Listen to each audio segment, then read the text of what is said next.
Morning, नमस्ते, आदाब, सत श्री अकाल। तो डियर स्टूडेंट्स, आज हम आपको लेकर आए हैं क्लास 10th में मैथ्स में चैप्टर नंबर 6 जिसका नाम है ट्रायंगल्स यानी कि त्रिभुज। त्रिभुज के बारे में आप पहले से ही पढ़ चुके हैं कि तीन भुजाओं से घिरी हुई आकृति त्रिभुज कहलाती है। इसका वर्गीकरण की बात करें तो इसका वर्गीकरण दो प्रकार से किया जाता है, according two sides and according two angles. भुजाओं के आधार पर और कोणों के आधार पर। भुजाओं के आधार पर त्रिभुज तीन प्रकार के होते हैं, समबाहु त्रिभुज, समद्विबाहु त्रिभुज और विषमबाहु त्रिभुज। इसी प्रकार कोणों के आधार पर भी त्रिभुज तीन प्रकार के होते हैं, न्यून कोण त्रिभुज, समकोण त्रिभुज और अधिक कोण त्रिभुज। हम यहाँ इस क्लास के अंदर पढ़ेंगे त्रिभुजों की समरूपता के बारे में। देखिए, जहां तक समरूपता के अर्थ की बात है तो उसका मतलब मतलब समान, रूप मतलब आकार या आकृति। तो इससे पहले हम इसको समझने से पहले हम देखते हैं इस चैप्टर में हम क्या क्या पढ़ने वाले हैं। देखते हैं मुख्य बिंदु इसके प्रकार, त्रिभुजों की समरूपता, थेल्स प्रमेय, उसका विलोम तथा अनुप्रयोग, पाइथागोरस प्रमेय, उसका विलोम तथा अनुप्रयोग, क्षेत्रफल प्रमेय, उसके अनुप्रयोग। अब देखिए, समरूपता की बात करें तो अर्थ तो समझ लिया, पर एक्चुअल में समरूपता किसे कहते हैं उसके कुछ प्रतिबंध हैं।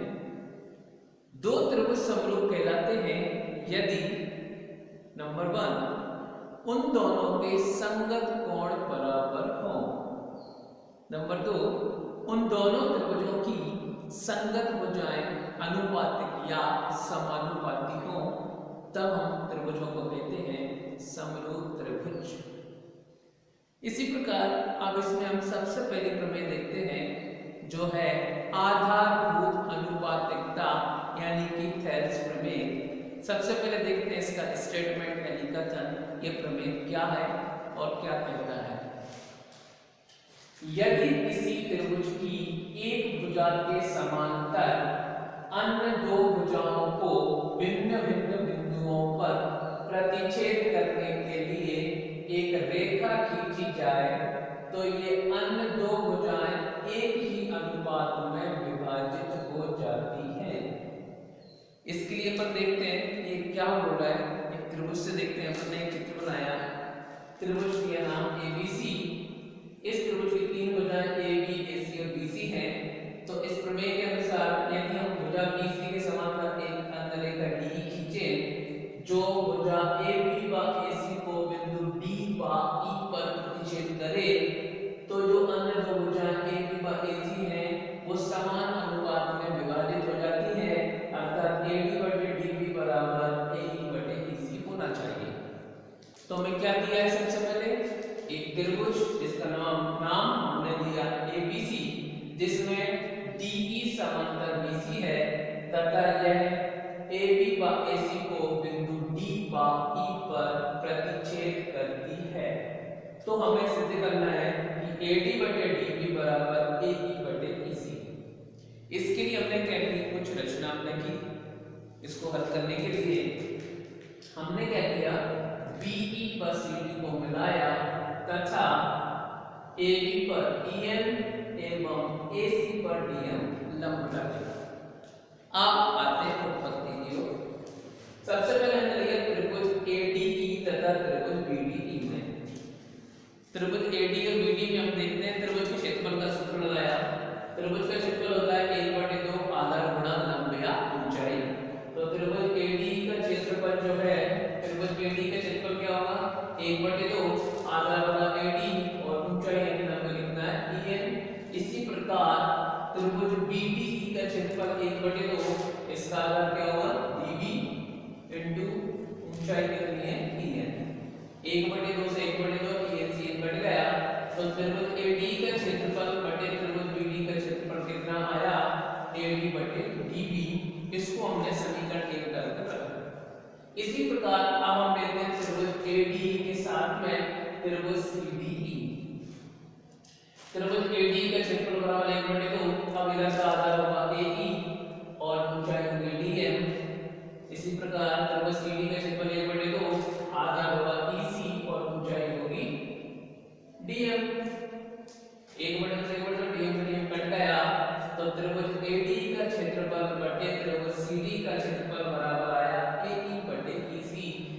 दिया हमने समीकरण नंबर 2।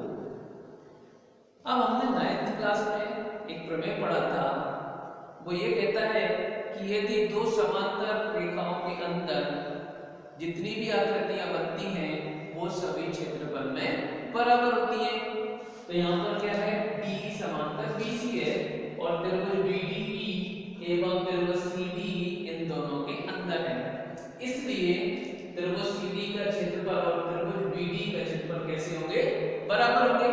तो हम समीकरण 2 में त्रिभुज CD के क्षेत्रफल की जगह लिख सकते हैं त्रिभुज BDE का क्षेत्रफल।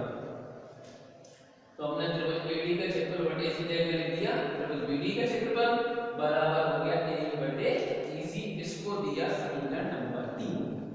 अब थोड़ी देर के लिए हम गौर करते हैं समीकरण 1 और 3 की ओर। तो देखते हैं दोनों की LHS समान है, तो समीकरण 1 व 3 की हम तुलना कर सकते हैं। समीकरण 1 व 3 की तुलना की तो जो बराबर भाग था वो खत्म हो जाता है, बचे हुए भाग भी समान हो जाते हैं, अर्थात AD बटे DB बराबर मिलता है AE बटे EC। यही हमें सिद्ध करना था, यानी कि हमारा सिद्ध हो गया, प्रूफ हो गया।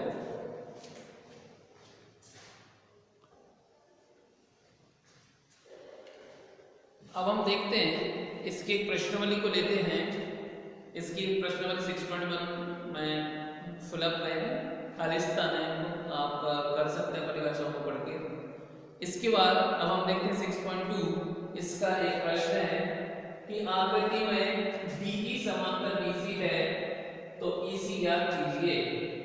एक आकृति दी हुई है जिसमें DE समांतर BC है और हमें EC ज्ञात करना है। तो त्रिभुज ABC में क्या क्या दिया है, AD है 1.5 सेंटीमीटर, DB है 3 सेंटीमीटर, AE है 1 सेंटीमीटर और EC हमें ज्ञात करना है।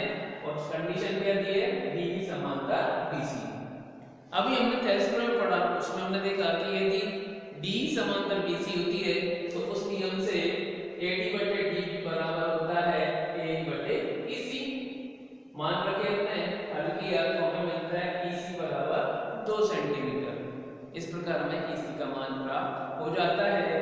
कोई भी 3 मान प्राप्त होने पर चौथा हम ज्ञात कर सकते हैं इस थेल्स प्रमेय की सहायता से। यही हमारा थेल्स प्रमेय का अनुप्रयोग भी हुआ।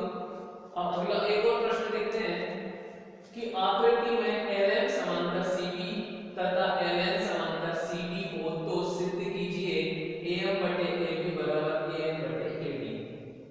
एक आकृति दी है, कहते हैं इसमें कि LM समांतर CB के तथा LN समांतर CD के, तो सिद्ध करना है AM बटे AB बराबर AM बटे AD।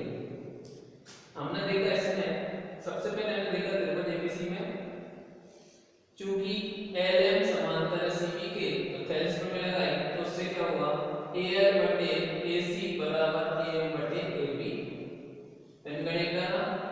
फिर हमने चूंकि क्योंकि हमारे पास क्या होगा था दूसरी बार में कि LN समांतर CD, यानी त्रिभुज हमने ACD दिया, उसमें देखा कि LN समांतर CD है तो थेल्स प्रमेय से क्या होगा, AL बटे AC बराबर AL बटे AD। इसको डाला समीकरण नंबर 2। अब देखिए समीकरण 1 और 2 में LHS समान है तो तुलना कर सकते हैं। समीकरण 1 और 2 की तुलना करने पर क्या निकलेगा रिजल्ट, AM बटे AB बराबर AM बटे AD, जो कि हमें सिद्ध करना था। इसका एक और प्रश्न देखते हैं लगता है इसका। आकृति में DE समांतर OQ, DE समांतर OQ और DF समांतर OR है तो आप सिद्ध कीजिए कि EF समांतर QR होगा। क्या कह दिया हमें, DE समांतर OQ और DF समांतर OR है तो सिद्ध करना है EF समांतर QR। सबसे पहले हम देखते हैं त्रिभुज POQ में। त्रिभुज POQ में चूंकि हमें दिया है DE समांतर OQ तो इसमें हम थेल्स प्रमेय यूज कर सकते हैं। तो उससे क्या होगा, PE बटे EQ बराबर PD बटे PO। इसको डाला समीकरण नंबर 1। इसी प्रकार से अब हम त्रिभुज POR को लेते हैं। चूंकि हमें दिया है कि DF समांतर OR, तो थेल्स प्रमेय जब हम इस पर अप्लाई करते हैं तो क्या मिलेगा वहां से कि PF बटे FR बराबर PD बटे DO, इसको दिया समीकरण नंबर 2। अब हम देखते हैं समीकरण 1 और 2 में, क्योंकि RHS समान है तुलना कर सकते हैं। समीकरण 1 व 2 की तुलना करने पर हमें रिजल्ट क्या मिलता है कि PE बटे EQ बराबर PF बटे FR, PE बटे EQ बराबर PF बटे FR, इसको दिया समीकरण नंबर 3। अब हम नजर डालते हैं त्रिभुज PQR पर। देखिए त्रिभुज PQR पर रिजल्ट क्या है हमारे पास, PE बटे EQ बराबर PF बटे FR। तो थेल्स प्रमेय का विलोम बोलता है कि यदि किसी त्रिभुज की दो भुजाएं समान अनुपात में विभाजित हैं तो उसकी तीसरी भुजा की जो रेखा खींची जाती है उस भुजा कैसी होती है, समांतर होती है। अर्थात हम कह सकते हैं कि EF समांतर QR। इस प्रकार से देखा बच्चों, बड़ी ही आसानी से हमने इन समस्याओं को हल किया। मुझे विश्वास है कि आप समझ गए होंगे और अब आप कोशिश करेंगे इस प्रकार की कुछ अन्य समस्याओं को खुद से हल करने का।